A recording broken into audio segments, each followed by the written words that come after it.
Hello everyone, welcome back to Tier 2 Talk. Today we are joined by the ENCE Academy boys, one from Finland and one that lives 10 minutes up the road from me. Whitey and myltsi joining us. How are you both doing? What's the address, Ron? Yeah. Yeah, send it over, mate. Post it out there.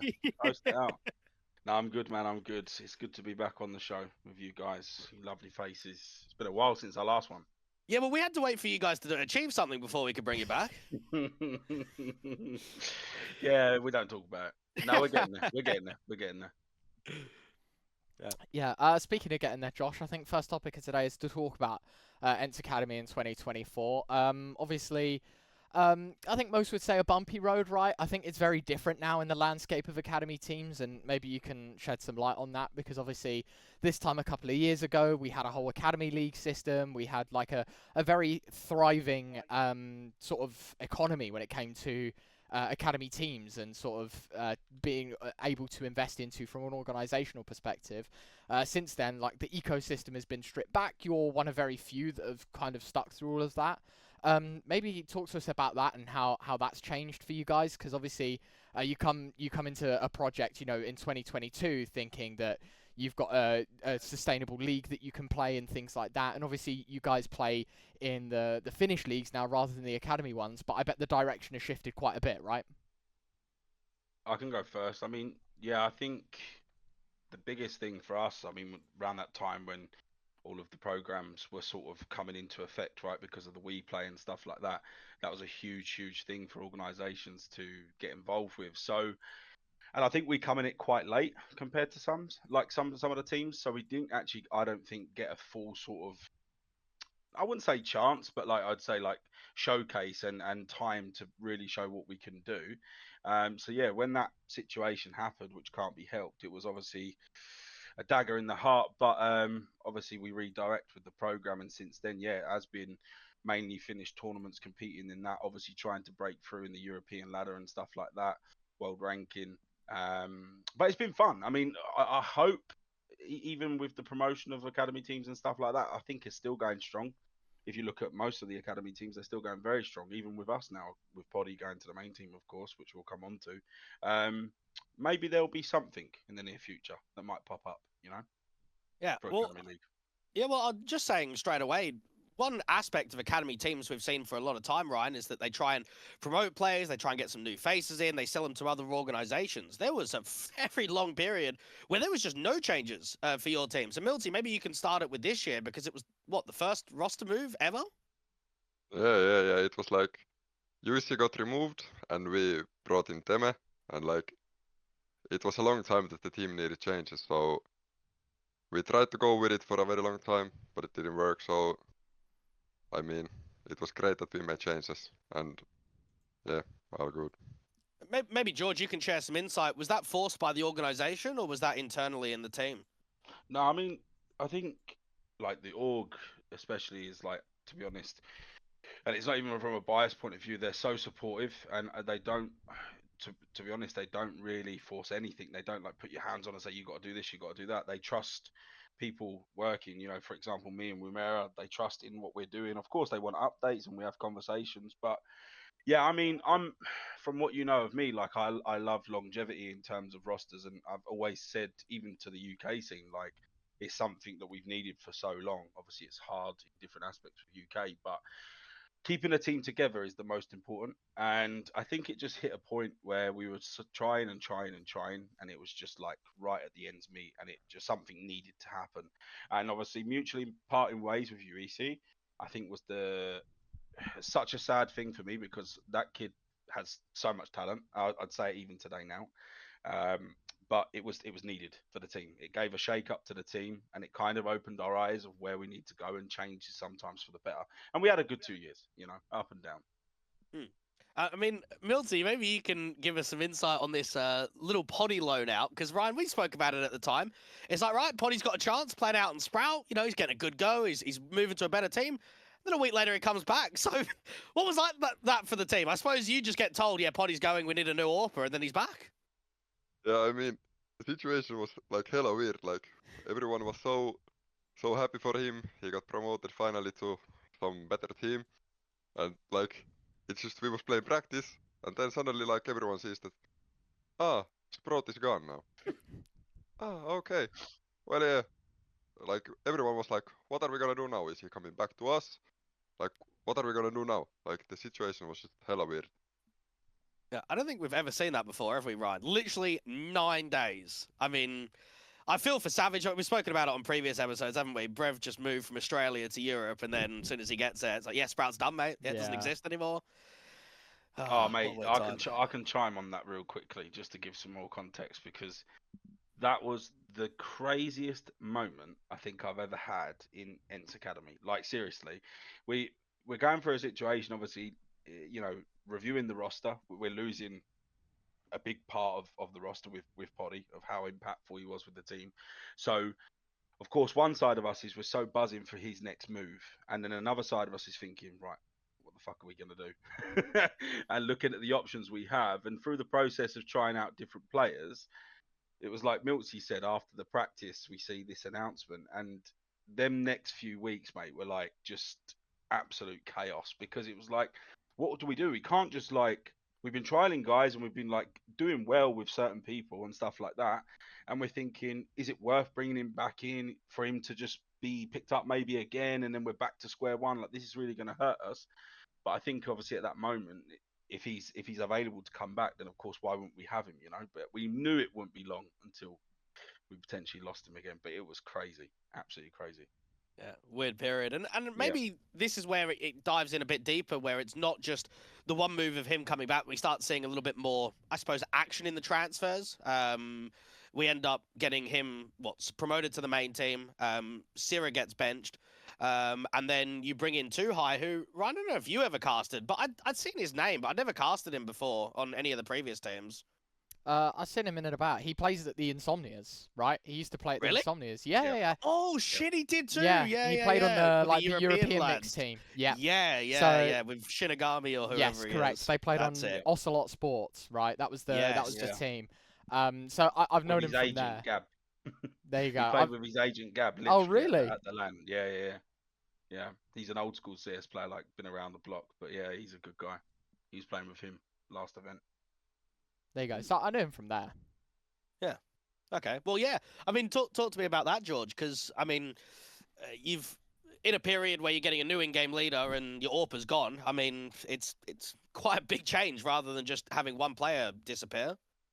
Yeah, I mean, I think something this like the period of where we had like a lot of transfers. I mean, behind the scenes, not to give too much context, but this is something we reviewed even over December, like into the next year. We had constant conversations with the current roster, me, Rumera, of course, as a team, because we're very transparent. And like, I think obviously when you've been a team for 2 years, you can have those conversations with ease. You know, even though they're still young guys and they need guidance, and obviously you need to be careful of what you do and what you say. We had a really, really good sort of bond to have these conversations. And you know, there's always like different sort of conversations where you sort of reflect on is a Finnish coach needed? You know, because of the language barrier. Is it potential of us needing to bring European players in to activate me more and stuff like this? So we had like this long haul conversation. And I think obviously with the Poddy situation, it was building, it was building, it was building. I think from like December, we realised that we needed a different direction. And I think whether that would have been the coach or whether that would have been the in-game leader, something needed to happen. And in regards to Too High, I mean, I had again multiple people I was looking at. That's free agent wise, a couple of people that was in teams.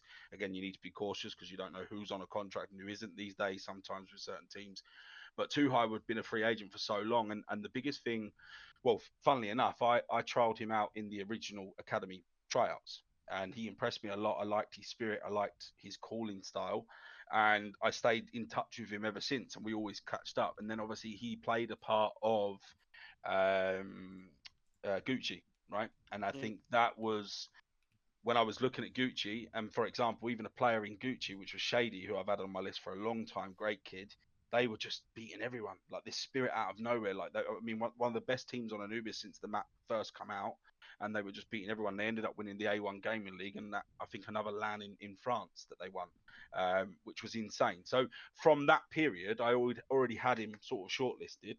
And then yeah, when the situation happened that we agreed with Silver to potentially try out different players, he was happy for that. We even tried Silver in a different role. That's what we wanted to do to give him that chance. And Too High come in, he impressed me. We had other people as well, but he hit the ground running, to be honest, in his control European sort of stance to the team. Now, the only thing I'm now thinking about, Ryan, is Whitey, you've been here since the start. myltsi, you have as well. Was there any moments when these transfers come in that, not that you're worried, but that you're thinking about, am I the next one to go? Because if you're the cornerstone players and everyone else is coming in and you're getting some new faces, did you feel pressure? Maybe you can start, myltsi. Yeah, I mean, there was, I think, a lot of pressure actually, and there was even times that like I wasn't tested in the roster at all, and like that kind of made me worried. But yeah, I really don't know how I'm still in this roster after what it's been 2 years and a few months, so it's crazy. I mean, yeah, like to chime again on the point, I think to give some context, obviously, to the viewers and used to, we, again, the whole transparency we have with the team, it was needed that we needed to take, not just like, okay, we're going to bring, player one in and try him out with the core. We just, like, the way that I planned it and the way that I discussed, obviously, with Rumera and the team itself, is that let's just try everything. Like, okay, why can't we try Silver in a different role? Like, what's the harm? You don't know how well it's going to work. Like, on paper, you might think, oh, maybe it's not good, replacing IGL, put him in a different role. Why not try it? It's the same with, obviously, myltsi just said there. We tried days without him. We had multiple different players come in. The team was understanding of it. It kind of kicked the team up the arse, to be honest with you. And to go back to your original question, I mean, yeah, I mean, over December, there was a worry for me. I think when I reflect on, and again, maybe we'll get into this more into the show, but like when I reflect on the period I had with the original roster, I wouldn't change it for the world. I mean, it's one of the biggest learning experiences I've had as a coach, and I think I've grown more as a coach and as a person than ever before with guidance, with the help, support of ENCE. But it was one of the hardest tasks for me with a finished roster. Language barrier. We tried different things, and I think we had some really good approaches to lower that problem. But I don't think it was ever me. It was never Whitey and what I can do in my full potential. And I don't think the team really received that. And it's still to this day, it kind of upsets me. But I know now that with this change and it has activated me, I've got everything to prove. And I think more and more that I do that, the players, even though they're in the past that are not in the current team, they will feel it from the likes of myltsi, from Temi, from the guys that have been around. And yeah, so there was a worry over December, but these things happen, right? If it was to go that way, it's a step for me. I would have been there by that point, just at 2 years. You can't stop those things, But I'm still here, so I'm still fighting, still pushing. Yeah, fair enough. Ryan, I think there's only a couple more changes to go, which was basically the last ones, which is Miller and Schwartz. How do you say his name? That's Schwartz. correct. Yeah, okay. Yeah. Tell me about those two. I mean, a Georgian player, I didn't even know they existed. I'll say a little piece, and then myltsi can give some context about Schwartz as a player, because they're good. They're good buddies, face it grinders, sharpshooters. Can be both idiots sometimes, but it's all love. No, I mean with Schwartz. So there was a lot. It's funny, right? Because when we sort of picked him up, there was a couple of tweets here and there from I think Nate Safix made a tweet, someone else made one about his few debut games on HLTV, and it wasn't annoying in a way, because I was thinking this is good, this is showcasing who we're getting. He would been on my list for, I would say, about 3 months, and he was, funnily enough, on the original player long list that I have from even in CS:GO, because he was just an absolute grinder on Face It. Now, I obviously shortlist these, but you don't take it into too much consideration. And when he started obviously playing in these HLTV games, not just because he was playing well, but it was like, I thought, right, I'm going to watch his demos, because I need to see what he's about and what sort of player he is. And the minute I watched his first demo, not to get ahead of myself, I was like, I need this kid in my team. He's exactly what we was missing in terms of firepower, raw aggression. No, he doesn't care. He'll just push somewhere. He'll fight. He'll use his aim. And beyond my surprise, when he first come into tryouts, that was it. Literally the first day, the way he communicated as a 16-year-old, his view of the game, and just in terms of the way he would describe things, I was like, this kid's been. It felt like he was a guy that's been around forever, you know. But yeah, it is a big surprise. It's nice, obviously, he got those tweets and promotional things. But yeah, I'm so happy that we managed to get young Schwartz. That's his nickname. But myltsi can give some more context about him as a player. Yeah, Mr. Young Schwartz. Young Uh, Schwartz. that guy is, I don't know. Yeah, as Whitey said, when he came to tryouts and he opened his mouth, the way he communicated, it just blew my head off. I had like no idea that a 16-year-old can communicate this well, and I've never had a teammate who would communicate like he does. So it's a really great addition to our team. Like, god damn. Yeah. And then, sorry, I was going to say, what about the other one? You've got Miller is basically the other Finnish player. I actually casted him, I think, once or twice on, was it Enhanced or, yeah, I think in Frag Enhanced, League. yeah. So myltsi, did I suppose being a local player, you must have known him even a few years prior, right? Yep.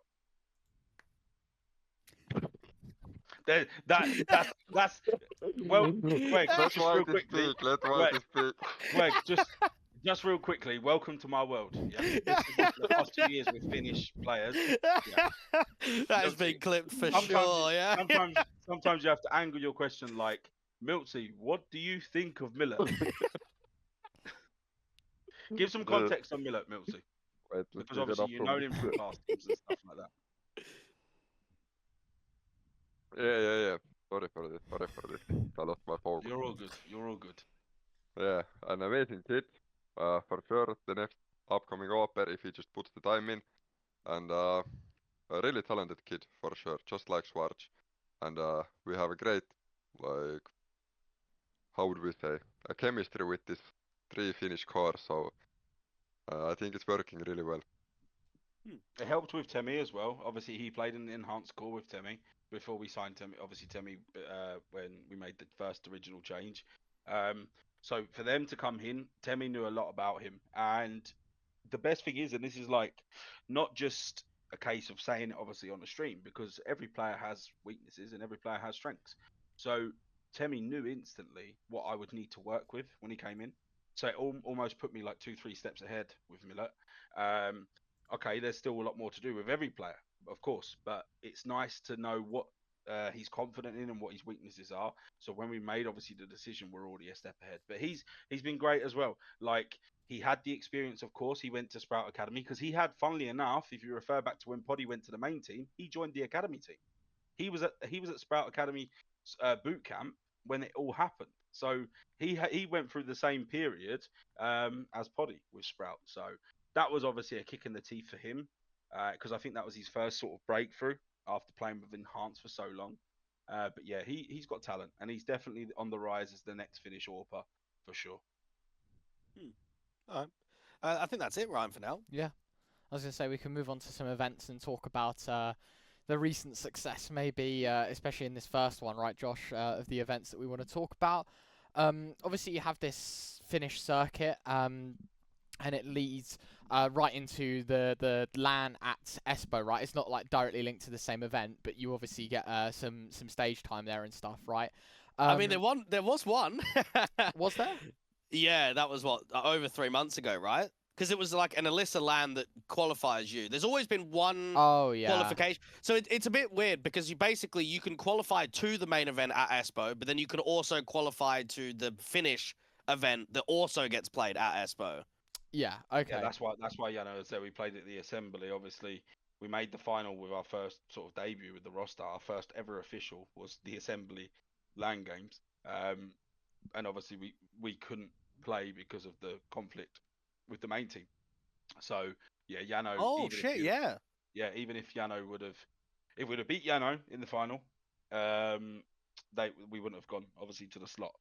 So yeah, but there's been conversations before, not to go in too much deeper. There's been conversations before, like in the past, where there could be a situation where we could play, like if we would obviously qualify for Alyssa Masters. So we kind of go in with the same thought process every time. Like we don't care about if we're going to qualify, we qualify. If we don't, we don't. We obviously want to win the assembly for in itself, or any sort of Finnish LAN for us as a team and an organisation. But yeah, that's how we qualified through there. Yeah, fair enough. I'll bring it up for everyone at home, and I guess this is like a common theme that we talk about now, Josh, is like the grassroots of things, right? And Yeah. for you guys, I think we were talking to B-Stick about the Czech scene and things like that, right? And how they have massive prize pools and ridiculous events. For you guys, it's like smaller in the scale of prize pool, but as you say, like you've got LAN events and stuff, right? Obviously this event it runs on for a little while. You can see it's like ESL Pro League format, right, where you get 2 chances, you can get knocked down to a lower bracket, you get knocked down again, and then you're out, right? So What's going on? Yeah. yeah, so you get a lot of chances and you play a lot of teams.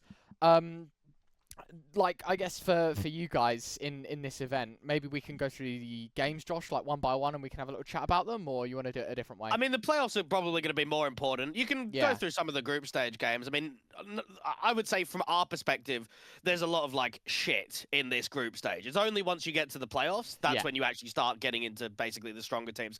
Because myltsi, I mean, maybe you can tell us how many of these teams are actually mixers. Like, how many of the teams in all of this tournament are actual teams? There is only 3 mixes this time, and it's actually pretty rare. Like usually there is like 4 out of 8 is like mixes, so Yeah. it's kind of rare. Yeah, fair enough. I guess just for context then, obviously, you guys make it all the way through the upper bracket. You play in the final. No matter if you win or lose, you qualify to the playoff stage. It's just, I guess, about the the bonus points and, as you say, the seeding, right? Obviously, you lose 2-1 to Yano, and we'll talk about that in a second, and we'll loop back. Playoffs run starts against Hymo Esports. And well, I mean, this is probably a quick conversation to have because it didn't last very long, gents, did it? Yeah, it was quite a fast game. But like, to be honest with you, if we talk more about that game, I think we was on another level. I mean, this was coming. Was it the same day we just come off the Shuffle Masters loss, the final one? I'm pretty sure. We was on another level. I couldn't believe how well we played. Despite, I think one of them said like on social media, not that it bothers me that they played bad. Of course, if they feel like they didn't hit their level, that's fine. But we was exceptional discipline wise. Such a good game. And our first ever 13-0 as well, I think, on CS2. Nice. Yeah. Fair enough. You then move on to the upper bracket. HRTV isn't working. Josh already laughed at me for that, so fuck you. You then play against Yano, right? And obviously I was talking about your loss in the group stage. I guess like maybe both of you can comment on it. I think for a lot of people, we talk about like the tier 2, tier 3 capacity as like you take it day by day, because I think there's been like so many examples, Josh, where you know, you see 2 teams play each other 2 days in a row, and the result is completely different either time, right? So for you guys, you play Yano in the group stage, you lose 2-1. You then play them in the playoffs, obviously, to try and get redemption, to push one team to the lower bracket, and you beat them, right? So that must feel pretty good, and I guess confidence, as you can see, obviously we've still got the grand finals to be played, and we'll talk about that in a second. That must feel pretty good for you guys, knowing that they won that lower bracket game, and you'll be playing them again in the grand final. Yeah, I can start with it. Go for it. So, Here we go. like, yeah, it felt nice to win this game, and I mean, it's kind of we get to fight them again on LAN for the first place, so kind of wanna give revenge on that. So, like, that's the nicest part on this whole event, basically. myltsi, I was just gonna say, George, just quickly, are these guys actually pracking? Like, Yeah, they are. They are pracking. Yes. Okay. All right. Fair enough. Yeah, I was going to say, sorry, just on that game, like, I actually think in the original game before, like the seeding game, I think we should have won, to be honest with you. And it's not like that biased point of view, but like, I generally thought we were the better team. I think, I can't remember correctly. I don't know if we was on match point on Dust 2, but I'm pretty sure we was. Yeah, we was. Yeah, Like, we was on match point on Dust 2. We didn't step up obviously on Anubis, but like we bounced back obviously on the second map. But like I think we was the much better team on Dust 2, and I think Nerves got to the better of us. So I think that's why we saw the difference on the follow up game, and we managed to close out. Again, it still wasn't perfect by no means, but we definitely bounced back. That's for sure. And we was a different team from the first one. So learning curve. But now another test. Obviously, you go from the online test the LAN test, you're playing some absolute experienced players beyond belief in the Finnish scene and just in the scene in general for Counter-Strike. So yeah, another test at LAN, but I think we should have won the first game as well. Well, I think it's nice, Ryan, that Alyssa's actually brought back playing the LAN final on the Sunday, because 2022 it had you guys playing on the Sunday, but then the 2023 event, I think it was because it was best of 5 grand final, wasn't it? There wasn't the Finnish game to play. Yep. So it's sort of like, I know for the local scene, a bit shit that you don't get to watch what the Finnish teams are made of, and then shit for the players, because, I mean, myltsi, you've already done it and played on stage, you know, just to be able to be in an arena with actual casters and lights and everything, and to get basically a taste of what it's like to play in the main event. I think it's a good thing, so I'm glad that they've brought that back this year, unlike what they did last year. Yeah, I guess just for context, you play them in 10 days, right? And that's obviously the Elisa Espo event. You know, if you're interested, check it out, ReTr00 and whatnot. And obviously the main event's going on there as well. I guess the question for you guys is, like, how does that weekend work for you? Because obviously, myltsi, you've been there before, right? Like, when do you turn up? Do you get to watch, like, the event on the Saturday, or do you spend a lot of time in the prep room? Like, what's the build-up to that event like? And maybe what you can tell us from, like, a coaching perspective, how you're going to go into this as well. I'll let myltsi go first. Yeah, I think it's pretty much always been that we are gonna go there, see the venue, check the games, like see how it feels to be in the crowd, and then we can like see the perspective of the crowd and how it's on the stage, so we can be already prepared for the upcoming official on Sunday then. So that's the usual plan. I'm not sure about this year though.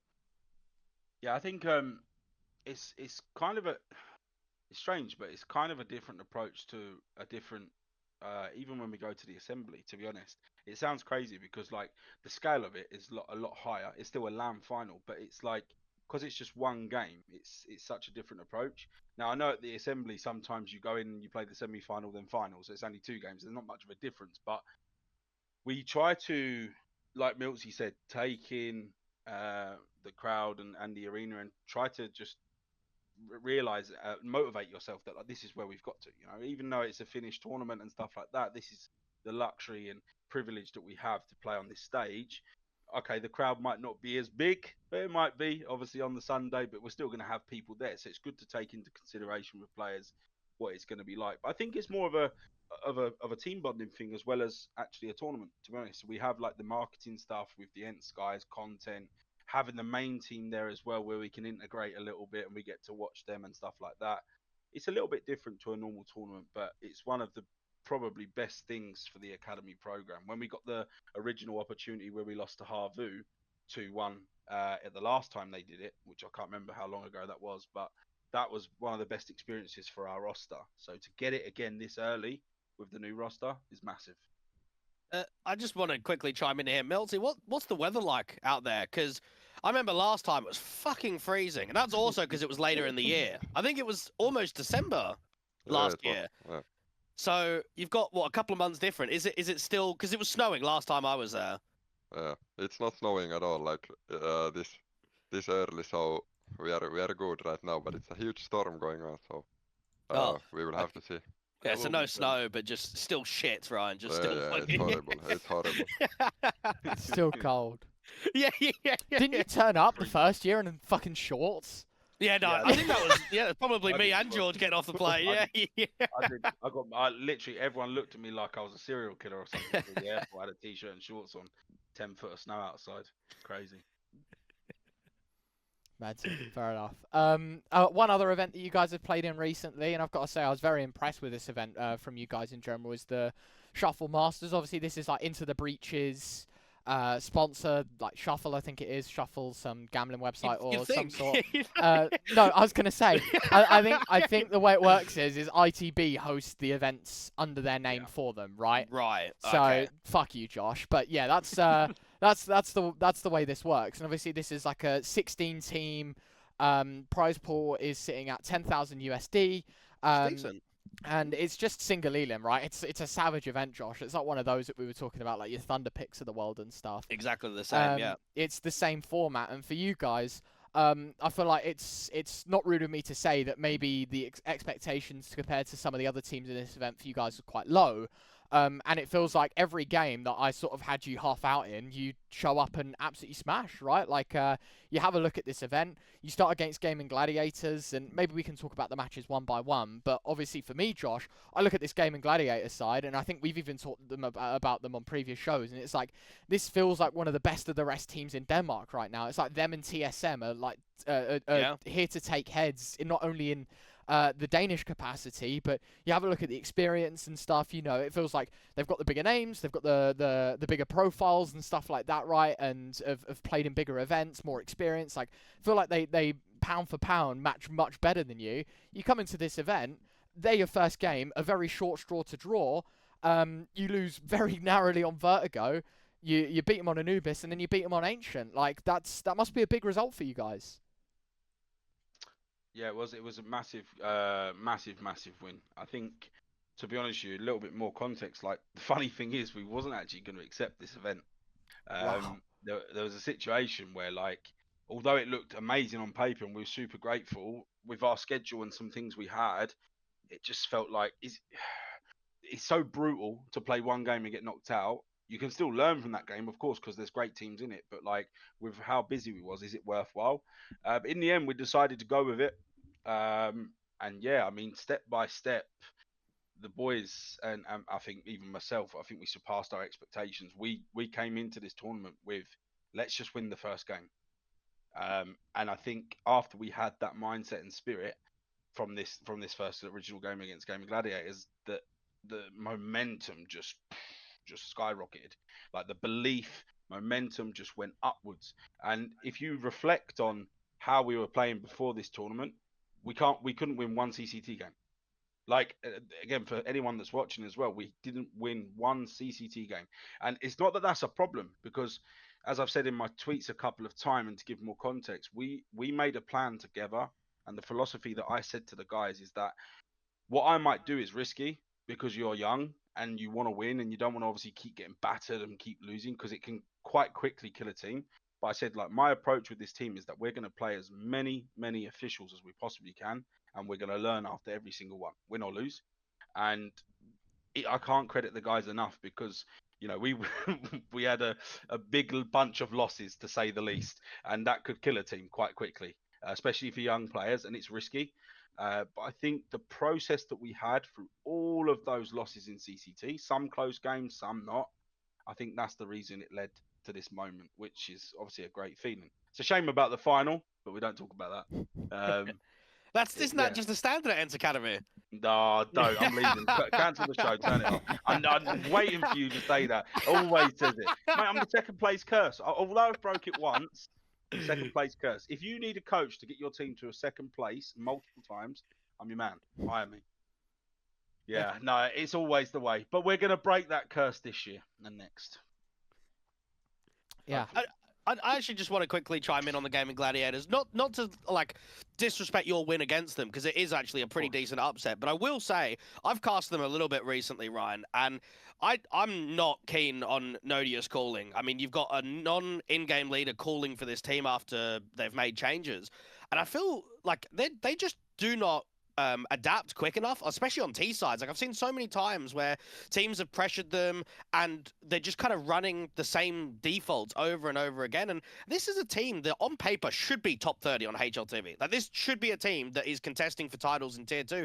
I mean, for fuck's sake, this is like the core 3 from the major with Roy and Nikodos. Like, how is this team not pushing for more wins? Like, they're actually looking quite rough. There's a lot of early tournament exits from them. Yeah, I would say that they're in a really downwards period. And this is probably a slap in the face to them, right? Like, from their POV, you've come into Shuffle Masters, you go, oh, fuck, free, ENCE Academy in the first round, and then you just lose. And it's like, okay, well, that's just another game now where we've underperformed. So, yeah, we need to keep an eye on them, because if they don't turn things around quickly, I think more changes are definitely bound. Yeah, fair enough.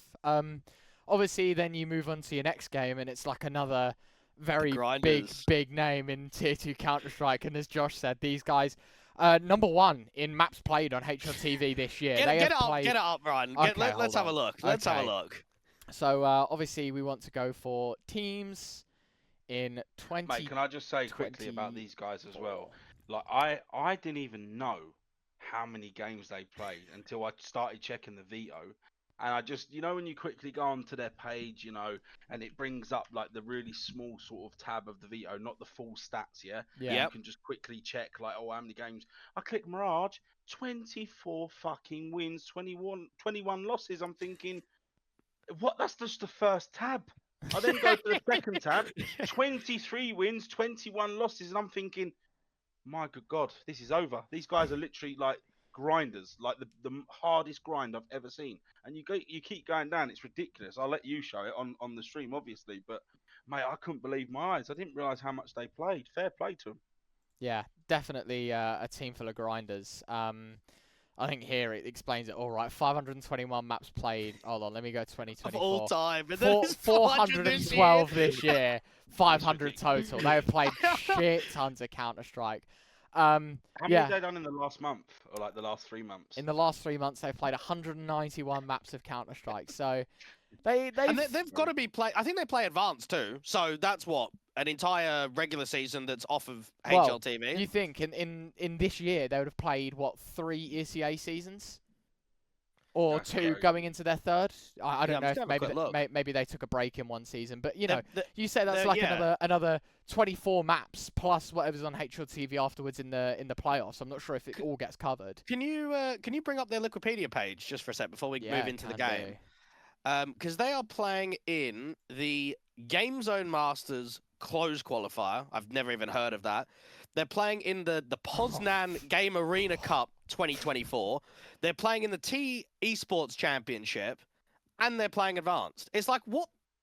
Do these Yeah. guys have a life? Like, what? what the Tough fuck draft, is their man. year? I think it's crazy. They've got 3 games coming up as well. Like, when I looked at this, obviously you have to always take into balance, right, about like burnout and stuff like that. So whatever they're doing something right. Like, because to play that many games and obviously not feel burnout or maybe feel like this confrontation within the team, especially if you're win losing, they've got some sort of process on the go. And I think, to be honest with you, even before our game, when we spoke about this in TeamSpeak, it motivated us to keep going, because surely they're learning something if they're playing 191 maps in 3 months. Surely. Maybe crazy. not. Yeah. Who knows? Maybe they're just doing it for the sake of it. But either way, you've got to respect the grind. That's for sure. And they are a good team, if I'm being honest with you. I do think they can play some really good CS. Myltsi? Do you remember this game, Myltsi? Yeah, I was gonna say. Do you remember? that? No, I don't remember playing that. But I mean, like this isn't the first game. Like I became sick like 1 day before the Gaming Gladiators match, and I was like, no, this doesn't seem like very good right now. And then I go to this match. I'm not doing that well. Then in the Ancient against the Gaming Gladiators, I don't know, like something happened, and in this match, something happened again. I was like, everyone was fully on fire, everyone was doing their job, like there was something going on. We were so good, it's unreal. Myltsi, do you think you could play 412 maps of Counter-Strike on HLTV in a year? Hell yeah, even Yeah. more.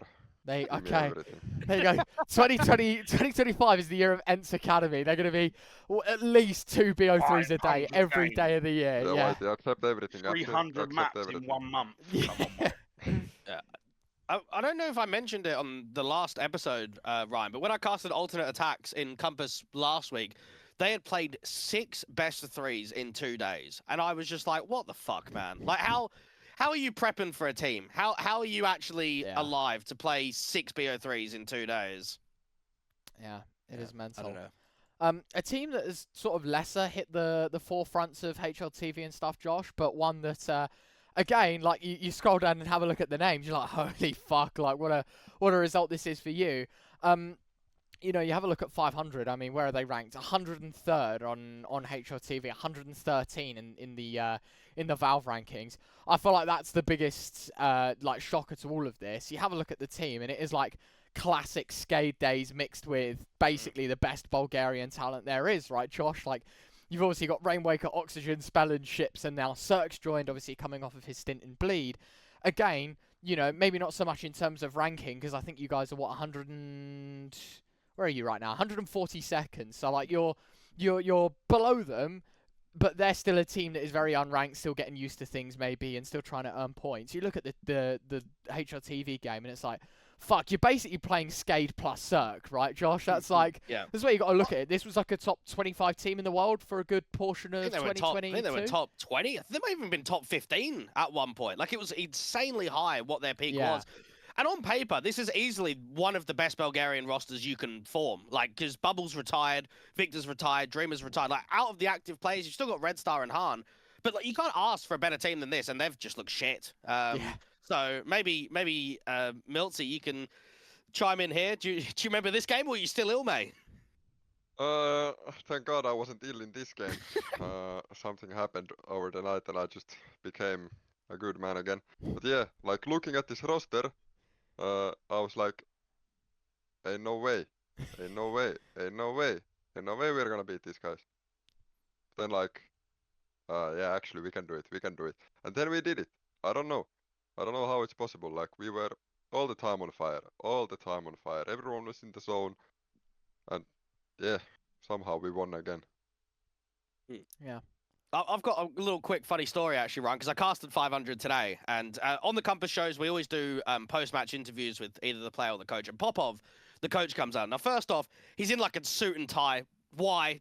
I don't know, but it was quite entertaining anyway. No, literally, suit and tie, rocks up, and you can easily look at 500, and George, you probably look at it the same. Like, this was a really big name, and they haven't been like that for a better part of 18 months, 2 years now.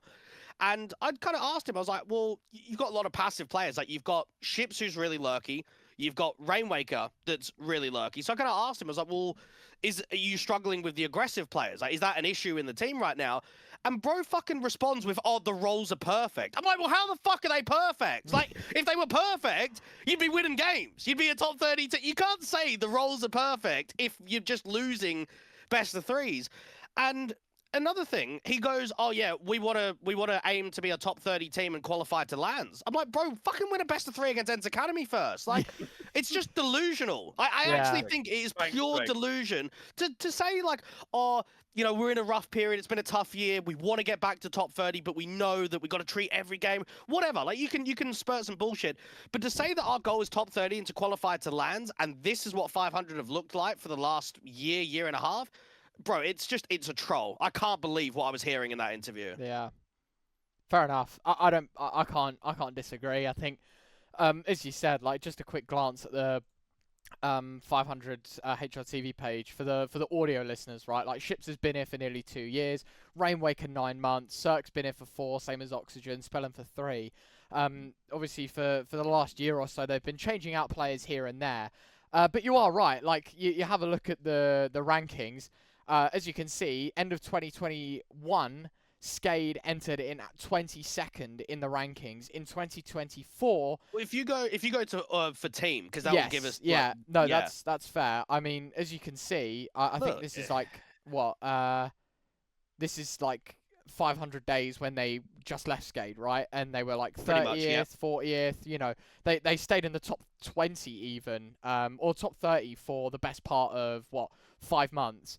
They head into 2024 ranked 127. They've peaked 76th, and they currently sit 103rd. I don't know. I feel like for me, when, like, not saying you should pull the plug, but when do you start looking at the results and being like, you know, getting out of the mind of, oh yeah, we can do it, and it's like we can't. Like, we've got to sort of ground ourselves a bit and realize we're not winning the simpler BO3s, you know? Like, we've just lost to ENCE Academy. You have a look at the results as well, and I guess just to speak more on this, you know, lost to ENCE Academy, lost to Insolo, lost to BO1 to Arc Red, lost to Molotov, lost to Navi Jr., for fuck's sake, lost to BO1 to Gen 1 in Atlanta qualies. Like, come on, man. Like, if you want to be qualifying for events, I didn't get to catch the interview, Josh, but it's hilarious, because if you want to qualify to these LAN events, if you want to be a top 30 team, be prepared to do your bit here in the online era and play like everyone else. And if you're not going to be putting in the results, good luck getting there. You know, that's easiest way of putting it. Yeah, I just quickly, and then we'll move on. They won 120K in prize pool in 2022 and 2023. They've won less than $2,000 this year. So, yeah, that's all.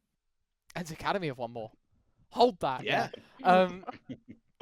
I know you said you didn't want to talk about it, But we will. I know it's a one-sided game, but I've got to say, like, Johnny Speeds with the recent addition, Josh, have looked on another level, and unfortunately, the end of the event doesn't go as planned, maybe compared to that at the start. But I've got to say, just as like a touch of I guess a comment on this game, and sort of Johnny Speeds have looked incredible, to be honest with you, Josh. Like, the recent pickup has been really solid. I know the ranking doesn't exactly reflect that. It's going to take time to get used to with the introduction of Hampus, but I was really intrigued in Johnny Speeds as a whole when they played with Chauzy, right? And when they were boot camping at NIP's facilities and things like that. And we were really excited to see them in the RMR qualies and whatever. Obviously, that takes a big tank. Everyone's mentality is going to be in the gutter for a while. You then get a second chance in Hampus, and to be fair, I feel like winning this event is exactly what they needed to sort of springboard back into the grind of Tier 2 and realised, you know what, like, it was a big setback, but there's nothing stopping us from doing it again in 25. Yeah, and I don't know, myltsi, if you saw this, but Draken put out a little interview piece with basically the Swedish publisher, and it got on HLTV to just kind of say that the team might not survive another month, because obviously unorged, I'm sure players are getting offers from other teams, so I don't even know if Johnny Speeds are still going to be around. Yeah. It'd be nice if they could be kept as a whole, right? Like, we always say that these unorged teams are, like double pony into Heat, and then obviously back to LFO into 3D Max. Like, that's a team that we wanted to see consistent because we knew they had potential. And for me, this is one of those teams, if that does happen and next month, 2 or 3 players get bought into a team or something, like, this is a big shame, and I think, quite honestly, Josh, this would be one of the biggest what-ifs of this year, because I think there is a real good opportunity, and maybe I'm smoking something. I don't know if you agree with me, but I was a big believer in this Johnny Speeds project, and it would be a shame if they don't survive the end of this year, don't get an org, and can't sort of progress into 2025 as a core 5, because I think the upside of this team would be fantastic.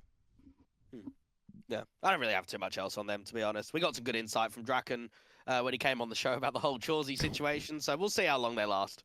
Yes. Some things to talk about, Josh, in terms of roster changes. If we want to jump into those. I've got to say, this first one, it's fucking mind-boggling. I'm not sure if myltsi or Whitey you've seen this. I'm going to bring up Michael's tweet. Michael, good friend of mine, Yumi. And he made this tweet explaining the situation. And honestly, Josh, this has got to be one of the funniest things I think I've ever read. I guess for the audio listeners, on the map Annihilation, so just, I guess for context, Annihilation got benched mid-BO3. So he was benched after map 1 in a BO3. Mid-game, he was removed from the team after the first map, played with the stand-in in the second and the third. On the map Annihilation, did play prior to being benched mid-BO3. He stormed out, Yami, Dobu were AWPing, and he just bought Scout all first CT half on Dust 2. End quote. Seems to me Atox might have pushed for Annihilation to rifle more / server more of a hybrid, but not all parties were willing. I don't think there's ever been, maybe the wisdom from Whitey can come in here. I don't think, at least in my mind, I can't remember the last time someone's been benched mid-official. Oh, mate, I mean, to be honest with you, I've only recently saw this just before we went live here. I didn't even know this happened, to be honest. So to read it, I was like, what on earth is going on? And this is the same team that beat the main team, right? Atox, yeah, Annihilation. It's the same team. They were just a pro league. Yeah, just a pro league, yeah.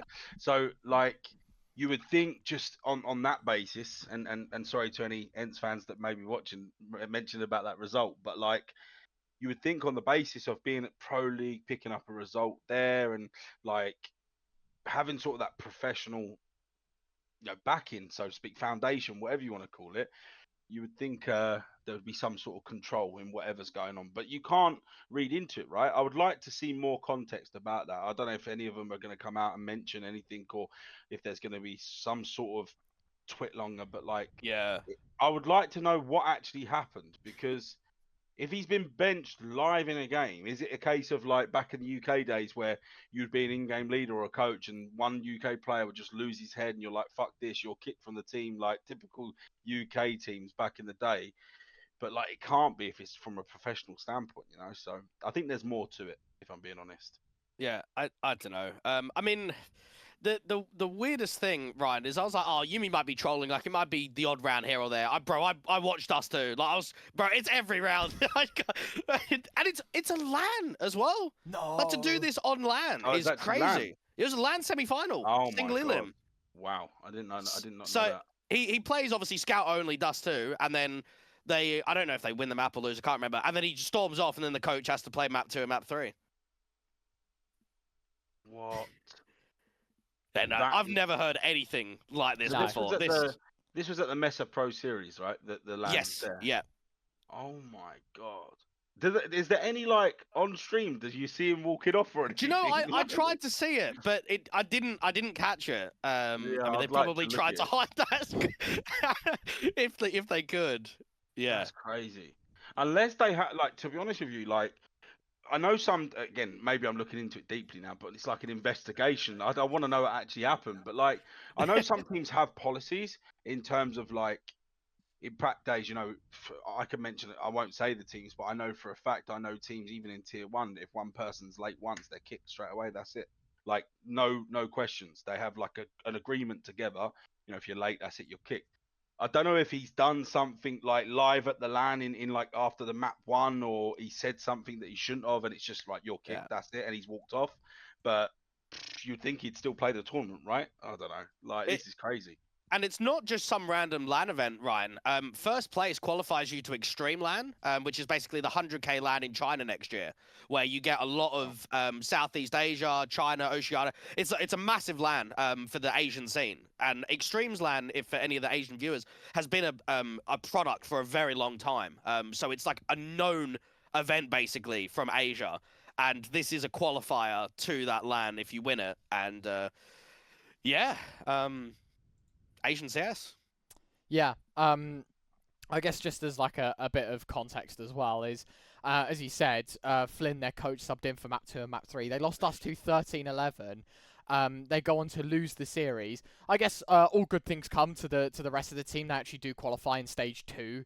They make it all the way to first place. They get the invite in the end, but it's just fucking hilarious to me that's just happened. Honestly, I genuinely don't think there's going to be another thing like Oh, you that are in- right. I in- didn't notice that they got through on the Yeah, other yeah, they qualifier. got through on the other quali. So Okay, as I said, yeah. look, Did good. they play with the coach, or did they play? They had a stand-in for that event. Oh. For the Maybe you wait, should DM him, Josh. He retweeted your tweet not long ago. Do you know what I mean? Your best bud. Maybe send him a message live on stream. You know what happened? Get some context. Get him in Yeah, that's it. Yeah. it. Madness, man. Madness. next thing is Incelo, the Incelo school, Josh, right? Like Mate, you got to bring up the link for this. Yeah, I will. We keep getting it, don't we? Every single episode, I reckon for the last 6 months or so, we keep getting these young academy teams where the elo is just, well, it puts us to shame, doesn't it, Ryan? yeah. So I guess again, this is translated, so it might not full word for word if you're obviously having a read on stream. It's basically saying, oh yeah, like these are the graduates from Incelo school. They've registered for ESEA, ready to start gaining competitive experience. Like basically, this is our youth and our future. We plan to interact with both, like integrate, I guess, both teams is what it's translated as. Average age of this team, so 14, 15, 18, 16, 16. So it's what average, like 16 and a half, right? Like average elo is sitting around 2,900. Pretty good. Yeah. You know, just your casual like 16, 17-year-old stack average, and they're 3k elo, fucking incredible. Another cool little project. We just had it with like the Navi youth, I think they're called, right, Josh? Like that team, very young squad with some high elo players. Another team that's CIS based that's investing Seized in. as well. Not Seized. Zeus's. Sorry, we talked about that last Yes, episode, didn't yeah, we? That Zeus's brand new team as Ukrainian well. team. Like there's so many CIS teams now with these like young, fucking insane players. Like it is mental. There's too many of them, man. There's too many of them. Look, even ENCE have got one. It's ENCE Prospects, right?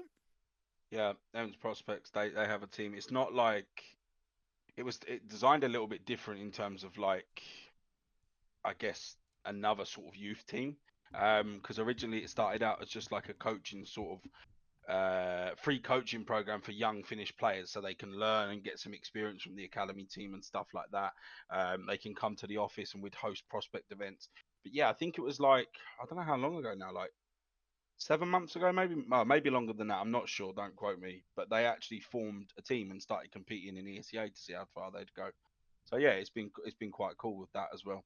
And they're always in our team speak, and we try to integrate. I try to help them out when I have free time. But yeah, man, the CIS youth and the youth in general. Just off topic a little bit. Like if we go back to the original start of what you said about we play and stuff like that.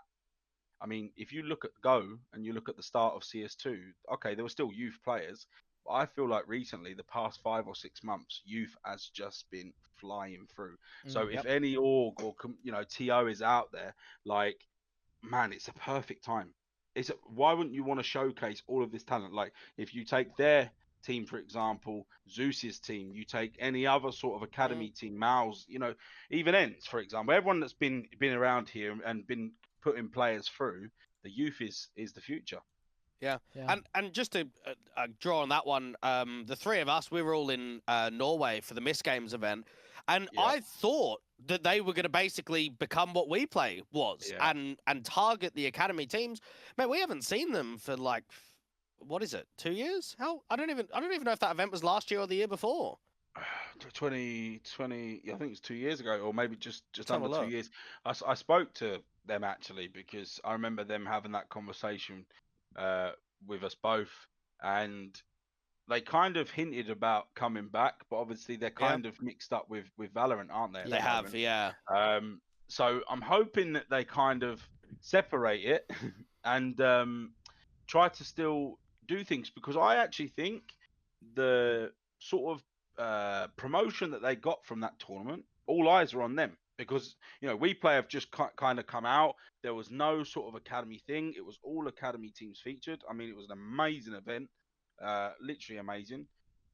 And yeah, I really thought that was like a gap in the market for them to run with that. Like I thought they was going to continue, but it's a shame.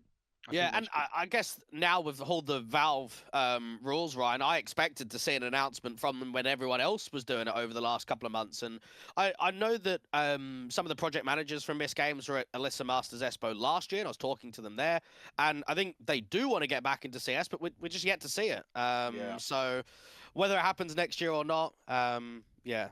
Not really too sure. But yeah, we're getting a lot of these young teams. I think the one aspect that I am a little bit skeptical about is it contract hell with some of them? Because we don't know, right? When you go to Incilio School and Omega Academy, are these young 16, 15-year-old kids signing 5-year contracts with 100K buyout? Like, I don't know. We don't have anyone, I suppose, to give us that info unless we get someone from an account like from Incilio as an example to come on the show and explain it to us.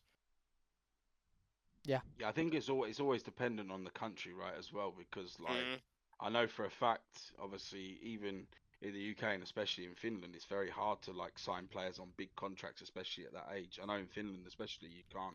Like, Right. it's very, very tricky, especially with education and stuff like that. I mean, I don't know how it is in other places, but it would be a shame to see that, because what you see with a lot of these sort of programs or these teams that are made, they're always talking about we want to take them to the next level. But reality is, and of course we all know deep down, they do it because they obviously want to sell them and make money. That's how the ecosystem works. But if they was to lock them in for ridiculous contracts, 10 years, and don't even give them a chance to go on to their next steps, I mean, that would be a real shame, to be honest with you.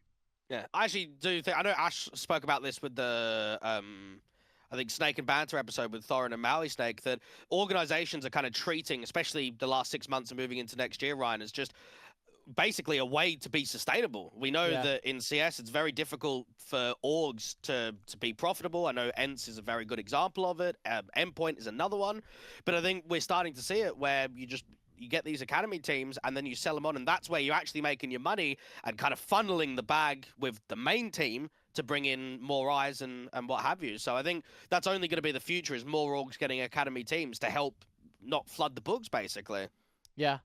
I think the real eye opener when this was started was probably myltsi with Navi Junior to G2, right? Yeah, Since money's then, big. like, I mean, even the joke was made. I've got the video saved on my computer somewhere where the Navi owner drops the briefcase full of money. Have you seen that?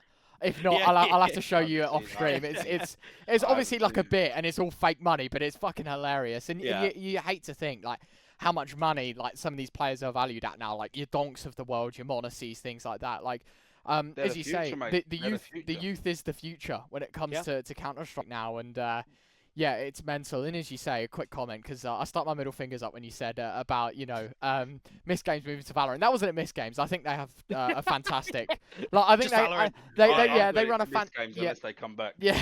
They have a fantastic production and even just as a viewer, as a spectator of the event, like I thought it was amazing. And I mean, even me and you, Josh, sat down and watched the vlogs of the Miss Games Yeah. event, and I was just gobsmacked with how awesome Yeah, that was everything was insane. there. And Oh, that's that just as was a so viewer, good. never mind as like the experience for players and stuff. So Mm. I hope they do come back. A bit of comedy to now touch on, Josh. I feel like we're flip-flopping from seriousness to absolute fucking hilariousness. Again, another change. Revenant, a fucking clown team, but I'll save that for another episode when it all implodes and I get to laugh in their face. They recently benched Adex, right? I guess one of the unknown players. He was one of the Romanians, right? He came from the Gucci Academy. He played on Mouse and XT for a bit, for like a week, and played on All Stars. I don't think ICLA was his most recent team before Yeah. Revenant. He joins his team. He gets benched. They part ways, whatever the fucking lingo is for this. And then Josh, he puts out a tweet, lovingly being like, "Hey guys, I'm LFT again. Hit the DMs." And then 2E0 comes out with this fantastic comment: "Can IGL a lie?" I don't know, man. Like, problems in the team. You'd expect so with a response like that. I mean, even this fucking toy guy. Who is he? Like, I know he's an ex-pro. Is he even a pro? Like, I cast him on fucking SD and Victor. Bro, those teams were just shit. So he's just not even like a pro at this point. He's just on HLTV. He's playing games, and like, why is this even necessary? Why is he just replied with this? Like, come on, man. It's clownery. And It did make me laugh though. you expect a bit of decorum from other people, right? Like, if you don't agree with how they've IGL'd, or you don't think they can IGL, or you're not happy with their, just fucking keep it to yourself, man. Like, I don't know, putting this on blast, hilarious. But he does follow the tier 2 talk account, so shout out to you, man, if you're watching Oh, this. big up! Come Yeah. on, yeah. Sorry, I retract that actually. Yeah. Yeah, thanks for following us, man. We love your work. Yeah, I don't know, just one of the funnier ones. I don't know if there's any more, Josh, that we wanted to talk about. Yeah, I mean, look, Oh, Whitey, you can probably there's a few. The one I want to get into is Metasport. We talk about them quite consistently on this show now. I'll put it on the record, Ryan. I think they're the worst managed team in Tier 2 this year. wow. With some of the transfers that the org has been pushing, I don't know what's going on. Like, I remember I casted Plopsky's debut game as him being an in-game leader, and they put out a massive post about it, like, Plopsky's ready, he can in-game lead, and then 2 months later, it's like, you know what, you can't in-game lead, we'll bring in an IGL. And it's like, well, I don't understand. Like, they got rid of SUSP, they kicked ZTR, they've made a non-IGL IGL, and then they've realized that it's not the one. Have you guys played them in Prac at all? I don't even know. I think a few times. Yeah, a couple I'm of not times I sure. think, but like, it's a tough one to comment on because when you reflect on how good of a roster they had, was it a case of them just being picked apart, like people going to different teams, or people just, I don't know, like, is it them getting ahead of themselves in terms of ego because they were doing well? I don't know what's happened with that team. It's so hard sometimes to focus on ins and outs of what's going on. Like especially on HLTV when you're focused on your own. But it wasn't like until I think about 2 or 3 weeks ago when I looked at their roster and I was like, I don't even recognize this team anymore. Like Metasport used to be so different, and it's like, what's happened? And then you try and piece it all together, But yeah, I think we played them a couple of times, but I don't know, man. It's crazy to see. Big change, big difference. Yeah, I don't know. I mean, they went to that. I think we were covering it on one of the shows, right? But they went to that Get Rio event with a stand-in, and they had Plopsky, and then they come back and they're like, "Yeah, Plopsky's on the team now." And then there's just more changes. And was it? I don't know if it was the SUSP one. It might have been. And then all the players were quote tweeting that like, "This is such a surprise." I was like, "Okay, so the players don't even know these changes are coming." So yeah, they've got rid of Sapek. They brought in Shine. But I feel for Nilo, honestly. Like, Nilo is probably, without a doubt, the best rifler in Tier 2. I think he's an absolute king. And he was, at one point, in a very successful team. They were a team pushing for top 30. They got to, the Blast Showdown. And now it's just like, I'm on this team with just, not shitters, but I'm on a team where it's not stable. Like, the roster keeps changing. Yeah. We keep getting different in-game leaders.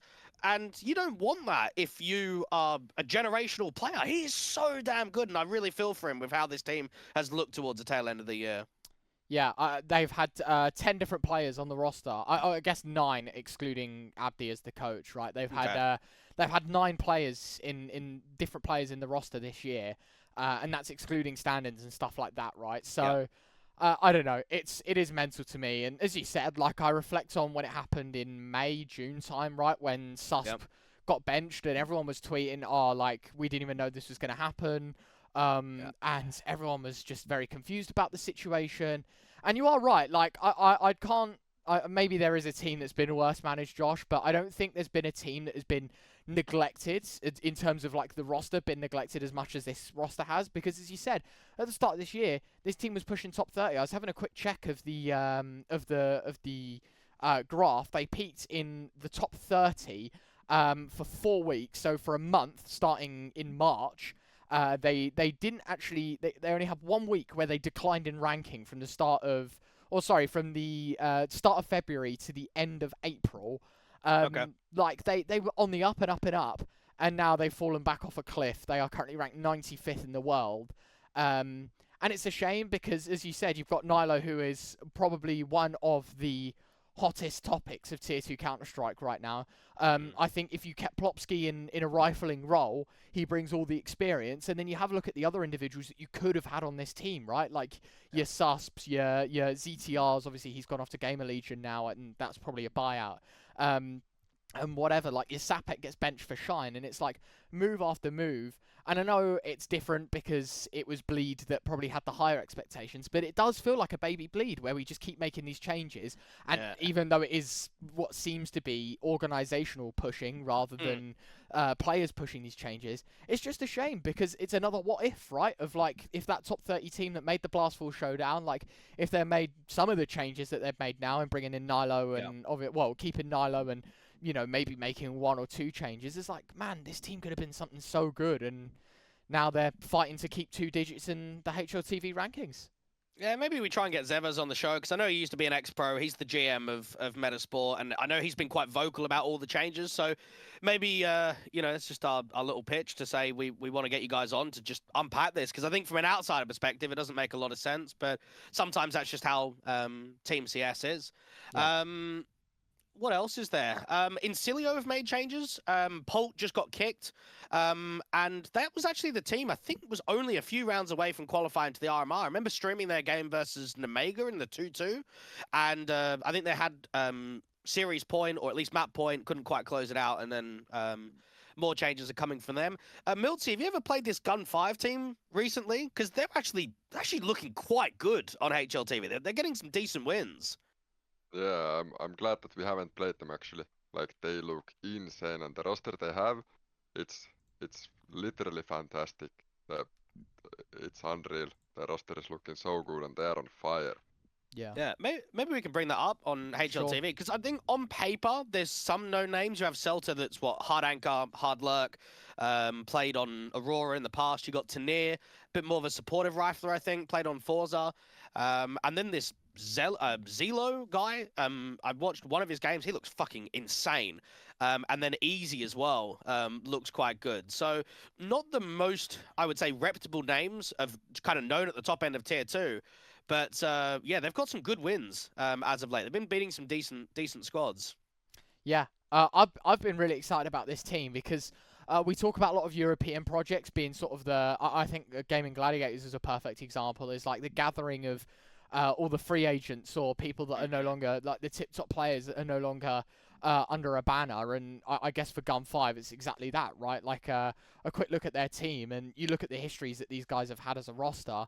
Obviously, Celta came from the Aurora days. You've obviously got Estame that came from. Well, he's just joined. I think he's only joined last week. He just came from Aurora. You got Jello, Tenier, like all of these people with backgrounds that run in the CIS route, and they've bound together. They've sort of put some effort into the pracs. Estame's been there a month and played 82 maps. Well, obviously he was on trial before that, right? I think that was the... Yeah, they officially signed now. so he officially signed, like, what, a few days ago, but has been on trial, and he's been in the roster for a month. And as myltsi said, they've been on rails. This team have been unbelievable in such a short span of time as well. Like, you think the core's only been together 5 months, and the fact that they're capping out at top 40... It couldn't come at a better time for them as well, because obviously everything switches over to Valve ranking soon, and you know they're going to be one of those teams that keep grinding the tier 2 events the rest of this year, and life's good. A couple of UK changes, Josh, because you know we've got to throw in some UK spirit while 3/4 of the panel are invested in it. Sorry, myltsi. Gonna chew your ear off for a bit here because there's a few changes. Vipero obviously making the change. Minus Awaken plus Shine. Shine came from K10, obviously previously on Apex Rebels, right? If I'm not mistaken. Yeah, Coalesce as well. So obviously that change happened. Awaken. I'll be interested to see where he goes because obviously he had that whole conundrum with being bought out and then having to go back and whatnot with Viperio. Yeah. And, I don't know where he goes, honestly. He looked decent though, to be fair, at a few events now, back to back. Another one, Royals joins Chet's for about 2 minutes and then are back to Royals again. That was quite funny. I'm not sure if you saw that on Twitter. That was fucking hilarious. I don't think there's any other UK ones, right? Other than, obviously, the UKIC event concluded a little while ago, like the LAN. Yeah, I want to, just quickly, while George is here, I want to talk about this, is it you know that LAN in Turkey that the Endpoint went to last year? It was like the Intel Masters, whatever it was, the Reloaded. Basically, they're just doing some UK qualifiers. I think they start next couple of weeks, Ryan. And when they first announced it, it was like the ruling in the rule book was that all 5 players need to be from the UK and no one from Ireland. And all the players were like, "What the fuck is this? Like, this can't be right." And the admins have eventually come in and made it core 3 of UK and Ireland. I don't think it's a LAN that it qualifies to, but it is another tournament that has UK pathways to get into a main event. Yeah, pretty awesome. I haven't seen it. When it is there qualifiers for that soon then? Like I'll see if I can get a date. Because I thought that tournament was like a one-off. When Endpoint went to that, or what, LAN or whatever it was, I was thinking, you know, where's this come from? Where did it even appear from? Yeah, UK first qualifier starts on the 11th. Wow. So what, 2 days? Something for the UK boys to play then. Happy days. Yeah. Well, the first qual's got 10 teams, and then the second qual is a couple of weeks later, and it's got 5 teams. So hopefully some more sign-ups, because I didn't even know about this until Fact retweeted it, Ryan. So if any of the UK players are watching, the Intel Monsters Reloaded 2024, 2 UK qualifiers, so get signed up for it. There you go. One other thing, quick drop down before we go to my favourite part of the show. Fasha, Regali, Goofy, now all free agents, right? Yeah, I don't know where they go. I mean, Goofy we know, obviously, on the main team. I would imagine you've got to try and keep international. I mean, you don't really want to join a Polish team right now, do you? You're not going to get a spot on Monty. You don't want to be dropping down to a Permitter or an Illumina or anything like that. I don't know. It depends about comfort, right? Because we saw that from Headtrick, right? Went from NIP and back to he did, the local scene, and since then has looked tenfold better. So I don't know. I think it's a weird time. Maybe, obviously we're talking about Permitter being grinders. Maybe that's exactly what Goofy needs to get back into the swing of things, right? Is like get onto a team, start grinding again in tier 2, get the groove. I mean, I don't know. Maybe Rebels. Break, right? I think What's he said that? he wanted. I think Goofy said he wanted a break though, right? Oh, is that okay? Oh, no, I think you are right actually. Yeah, it might think take a bit of time off. He needed some time away from like personal stuff. I think that was just from his tweet. I don't know anything more to it. So, but yeah, hopefully he definitely needs to come back and grind. I think he's a great player and a great guy. So, yeah.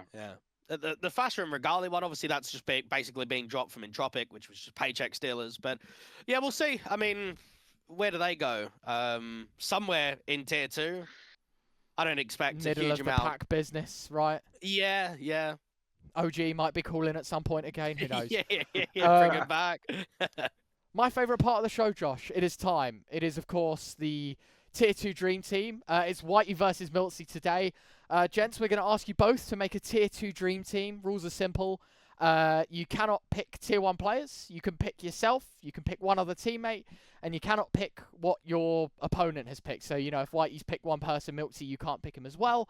And we're going to compare your teams one against another and see who has the better team at the end. We'll go back and forth. So Whitey will start, then it's myltsi, then back to Whitey until the rosters are complete. Roll by roll. You can go whatever you want, mate. If you want to pick 5 AWPers and run it down, that's a-okay. Right, okay. But as I said, we'll be harshly ranking your 2 teams against one another. So no pressure. Let's start this fantastic show. You want me to start or you to start? I want myself to start so you don't steal my players. All right. I'm gonna start actually because No way. I have a full roster already in my mind. If you steal mate, one, I ain't. God. I shouldn't. I don't even know if I should get involved. I might give away some people I've got on my list here. In a second, you know what I mean? Might have to get Dweg to duel up against you. I'll start with Makazi from Navi Junior. Yeah. 100%. Kosovo player. Yeah, looks pretty good. Oh Insane. my god. Yeah, here we go. Yeah, I think he's really come into the limelight recently. I mean, look at the fucking ridiculous. I'm seeing a lot of tweets about him in the last, I would say, 2 to 3 months. I think he slipped under a lot of people's radars for quite some time, just basically grinding off of HLTV tournaments. But yeah, that Navi junior roster actually looks quite good. They've actually been putting some decent wins up as of late. We had a good best of 3 against them as well. I mean, I think they are a good team. The thing is, I don't know if I should say it on stream, but they have a very dynamic play style where I do think it's quite hit and miss. I think like they play this very, very raw style of like using their raw aim, right? Because they're so fucking talented. But I think some days if you don't have that mentality through 2 or 3 of the players, it don't work, you know? So I do think obviously they need more time, but yeah, they are talented. Definitely a talented team. myltsi, who are you going for? This is going to be interesting. I will start with Greeks. Oh, the Who? Aurora. The Aurora. I thought you said Stand Greg. in is not standing. I thought you was talking about Greg's the sausage rolls. All right, Griggs. Okay. I think he got picked in last show, no, Ryan? I think so. He's been picked a couple of times recently. This guy, such a fanboy, man. This is tough now. See, the problem is myltsi will probably just go with like 5 insane riflers rather than thinking about his team. I'm actually going to think about I'm it here for a thinking about second. my team. It's fully locked in already. Really? Yeah. Okay, I'm going to go with my in-game leader now, and it's going to be too high. And I'm not being biased. Done. There you go. And I'll tell you for why. Because he has the best mindset to unleash these young players. Like he knows exactly how to call differently to make them learn, and differently to obviously make them unleash. And he's also a fragger himself as well. I think he's a good frag in IGL. So sorry to burst everyone's bubble, but I've got to select some of my players here, you know. Fair enough. myltsi, who's next? Zypon. Typon. Yeah. Zypon. Do you know what? His I think I casted TSM maybe just on the verge of last month, Ryan, and he looks just unbelievable. He's come back in this team. Even the first when TSM was EU, he looked really mid, but since they've actually gone full Danish, he is he is absolutely insane. Yeah, I agree. I think he's a really good player. I'm going to take Nilo.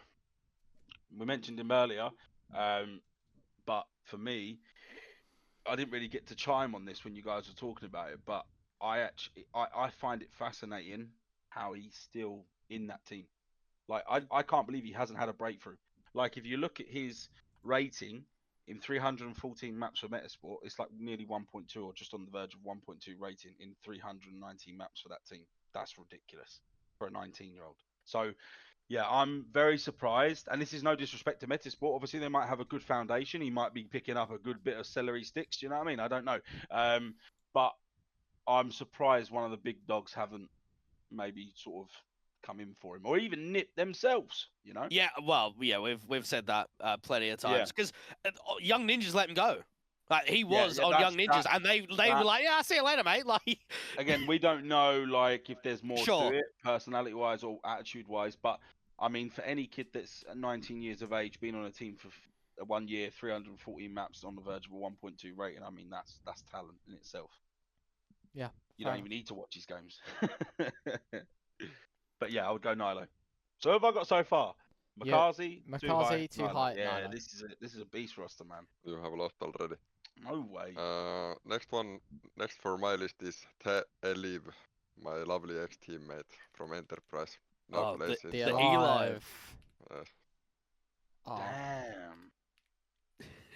man. Interesting. There we go. It's a space, not an underscore, but there you have it. The Alive. Done. I forgot you were on that team, myltsi. Yeah. It Was Han a there long as well time when you ago. were there? No. He replaced me. Oh, right. Damn, hit a hard spot there. So who have you got, myltsi? We need like pictures up here, don't we? A second, right? Right, there we go. We've got 3 there, right? There's myltsi's, yeah. So, That's yours. That's myltsi's. oh man, this is a tough Bro, one. you need an opener. Or I are you know. gonna play with I'm 5 rifles? Ooh. I've got 2 very aggressive sort of players, too high. Oh, I need an AWPer, man. I don't know. To be honest with you, this is a tough one. This is very tough. There's a name I want to say, but I don't want to give it away. To be honest, I don't want to leak it on Stop stream. I'll be real. gatekeeping now. Stop No, I'll be gatekeeping real. right now. I'll be perfectly honest. I was worried about this because I didn't want to give away certain sort of name. Not that anything's happening in ENCE Academy before anyone gets any ideas. I'm That's keeping it. my Big team changes together. coming soon. Yeah. Why he's got his eyes like- on many people. So what No. we should do, right? We should have Whitey's public one now, and then we'll have the private one, and we'll hold on to it for a couple of years, Ryan. And Yeah, once yeah. 2 years pass, Wait, then we can post it. let's get the NDA out. I don't mind doing that. Yeah. Proof the show, you know what I mean? Just post it tomorrow. Yeah. You know what, man? It's so tough. I mean, I look at even the fact that I haven't even got a Spirit Academy player in here is quite. Yeah, so don't say nothing, myltsi. No. Oh man, there's so many players. I hate doing these because I could fucking make about 4 of them. Bear with me. We've got time, right? You ain't gonna hate me, guys. No, it's fine. Why don't we have a Just look, gonna Josh, make- while we're waiting, and we can have a Yeah. look and see, if there's anyone that we think. I'm go. gonna lock mine Okay. in real quickly Go for it. before myltsi. I'll think about my AWPer, but I don't know how you say his name, but Kayusu. I don't know how you say his name. Oh no, bro! You don't Yeah. take Kyosuke from me. Yes, Ain't no way. I'm locking him in because I I mean, lost already. I lost. Is it He- this guy? Yeah, he is I mean, unbelievable. him and Makazi on the same team, and with Bro, you have Nilo Nilo as a little well. bit of experience. Yeah, I mean, You're myltsi, saying- you've definitely lost. So. No, but you're saying, bro, who you're gonna put jump absent ticket in this Oh, team? listen, You have listen, you have listen. 3 star rifles there. You're Listen. cooked. Listen, you don't need anyone jumping B-apps on Mirage when you've got these star players on your team. They can run around and take people's heads off for free. Yeah, no, I'm happy with that. I need to think about an AWPer though. Who are you going for next, myltsi? I ain't gonna lie, myltsi. No disrespect to your players, but your team's looking ass, bro. I swear to God. No, And that's not disrespect to any of your players because there's some great players in there. You shut your But mouth. like I the will put way that you've myself there. organised Put this myself. team. You're putting myself yourself in the in. list. Now you're cooked, bro. Now You you're haven't had a cooked. wow all stream. You just got one there. Wow, myltsi. And the worst part is, you know what? I was going to surprise you. I was actually going to select you as my 5th player, but not as the AWPer. I was going to troll you and have no AWPer. But fair play. You are in form at the moment, myltsi. Keep it up, Yeah. you big stinker. Right, I need an AWPer. fuck, I need an AWPer now, don't We I? can have a look, Josh. Maybe some of the AWPers that we've got. Maybe someone from top 200, maybe. Yeah. Any AWPers that spring to mind to you, Josh? I don't know. I'm trying to think who's actually looked quite decent as of late in the AWPing department. I'd say Oscar. Oscar's looked really good on Sinners. Yeah, but can you say him though? Yeah. He's been around. Oh, yeah. He's a tier 2 player right now.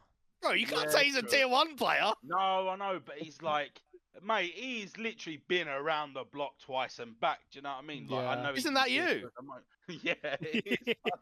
No, I only ran once and then I was out of breath and I had to get a taxi home. Oh man, I don't know. Art Frost is another good one, Josh, that we've had a fair bit. Yeah. So hard. Just trying to have a look. Who else is like the shout? There hasn't been really many AWPers I've casted recently that have been takeover games. I mean, I know it's very different now in CS2 than it was in Go. Do you know what? Khan looks quite good on Omega, actually. He's actually been having some good games. I'll be honest with you, just to touch on what you just said, Dweg, I think, like, I know this is going to sound crazy. I don't think the AWP changed, but I think it's not been as, like, you don't see as many AWPers, like, fully now, like, always showcasing top of the board. I think, like, with CS2, like, it's been more of the meta with rifles, and the AWP's gone to a more of a supportive sort of role to allow these, you know, riflers get into the right position. So I think it's hard. Although there is still talented AWPers out there, don't get me wrong. I think the game's changed a lot compared to Go. So who's the fifth way? Who is wielding the big rain? I'm so sorry. I hate doing this, but I'm He's looking.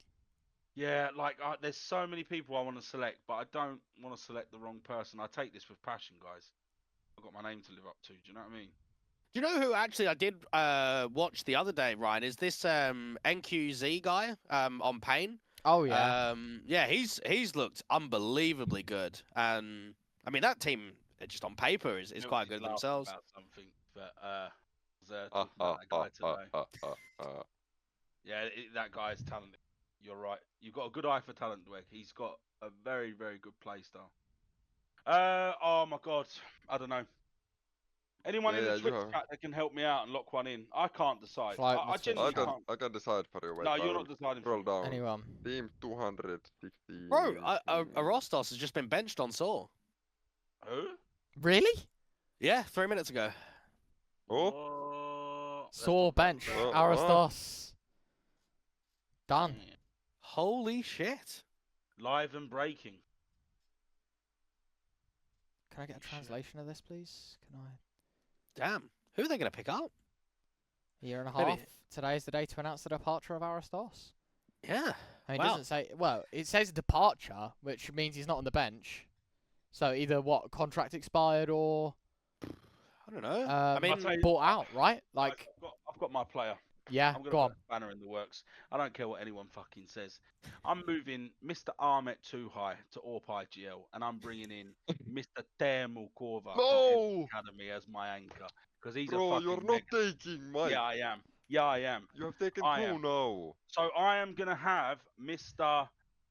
I'm Ahmet as my in-game leader and AWP because I think with this sort of lineup, the AWP is important, but not as important as you may think. You need a very, very good supportive anchor player. So I'm going to go with Temi. And that is definitely not his HLTV. Whose HLTV is that? that's the Hold on. fake to me, yeah. How am I spelling it? T, 1E. Like, no, Emmy. Yeah, there it is. There it is. He's there. There he is. Who's the other guy? Hang on. Yeah, hang well, on. yeah, let's. Yeah, go and look at the other guy. I think it might be his twin brother or something. So the two M's. Pro doesn't even have a map. What? How's he managed that one? Complete statistics. He's literally never played a game ever. Hold on. I'm convinced. Mr. Temu's new twin brother. Oh, he's got an article from 2006. Hang on. Finished. He's not even there. Oh yeah. Even though substitute Temo seems to be the first. It might be Temi on his like VAC band account. I'd close this critical down real quick What? before you fold my team. You know what I mean? Let's get this closed down. We never know. He's not. What was- This is okay. Whatever. nearly 20 years I've ago. actually yeah? added someone that just hasn't Well, I seen the don't game know, in mate. 20 I don't know. years. He might be. Oh, you might have just added the hidden talent I was talking about. You know what I mean? No, I have to. I have to add him. I think. I know it sounds crazy, like putting two of my players in, but I want to promote my players as well. They've got some lot more to showcase going forward, and you'll see it eventually, especially with Temi. Go myltsi. Yeah, I don't care anymore. I'm jumping B up, so I will put Nota in my team from Amcal. Oh, yeah, I was gonna. Oh. He's just gone from Rush B, hasn't he? Yeah. He looks quite good as well. What are we not you say? This guy. Yeah. Yeah. He does play on Amcal though, so take that with a grain of salt. There you go. Our tier 2 dream team's complete with Aristos leaving Saw.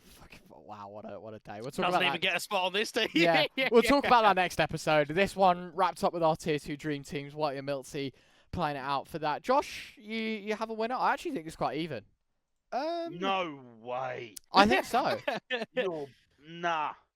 I mean, No Grix way. has looked incredible. Not has looked very solid. Zyphon has looked unbelievable in TSM. You've Yeah, obviously but got then the you got Alive and myltsi as well. yeah, you do and have then- myltsi on that team though. Yeah. And then you've got it's basically yeah. the copy paste, right? You've got like Yeah, but he doesn't have an opener, so I win. Alright, okay, yeah, Oh, fair no, enough. no, I mean, no, on that no. logic, I win. Wait, I said to you at the I win. start. I said to you at the I start, win. you would I win just already. arrive to that team there that I've got on paper, mate. Is It's special. grade A ass. It's No, I grade would- A ass. Ryan, George did bend the rules a little bit because normally it's you can pick yourself and one teammate, and he's picked two teammates. So, you know, there's already. I'll allow it not because him. he's a coach, I'll let- you know. I left today. They're not my team, Yeah. yeah. and I'm a coach. There we go. No, I would. To be honest with you guys, I might give you a little secret one because. Oh, there's here a we few- go. Here we are. There's a few players that I would like to put in there, but I don't want to put it on stream. And I know it sounds cringe, but I just don't. There's a couple of hidden talents I know. There you go. One for the future. Find out Alyssa Masters Espo. Whitey's gonna, say it on stage when they It's win the me. trophy. I'm Yeah. coming out on the stage. I'm playing. Yes, I am. myltsi, move out of the chair. I'm coming in. The fuck? There you go, guys. Tier 2 dream team's over, and another episode of Tier 2 talk complete. Anything else you want to add, Josh? No, just watch out for ENCE Espo and then ENCE Academy to also be playing there on the Sunday, up against Yano. So, hang on, what if Yano's in the grand final? What happens there? So they play a best of 3 versus you, and then they play another best of 3 after. They ain't making it, man. Don't worry. They ain't making it. Yeah, but no. They ain't Right. making it. So I'll stop that question before it gets asked. Thank you very much, Josh, for great Essentially, insight. you are right. Yeah, they would have to play us straight away. So, interesting. Good luck to them, I guess. But good luck to you, more importantly, for winning the event. And Good luck, Yano. Come on, lad. yeah, no, I didn't mean like that, man. I mean, good luck to them to fit the narrative that they make the grand final. UK lads got a podcast on here or something. Yeah. Yeah. MMS has been streaming. You can go join in. Marco. Fucking Ma- abuse here. Marco might welcome you. I didn't mean good luck to them as in to beat you. I mean good luck to them in making the grand final of the event. Like that's going to ever fucking happen. Anyway, thank you very much, gents, for joining us. It's been a pleasure as always having you on, Whitey, and thank you, myltsi, for joining us for the first time. That's us done. See you in the next one. Bye bye.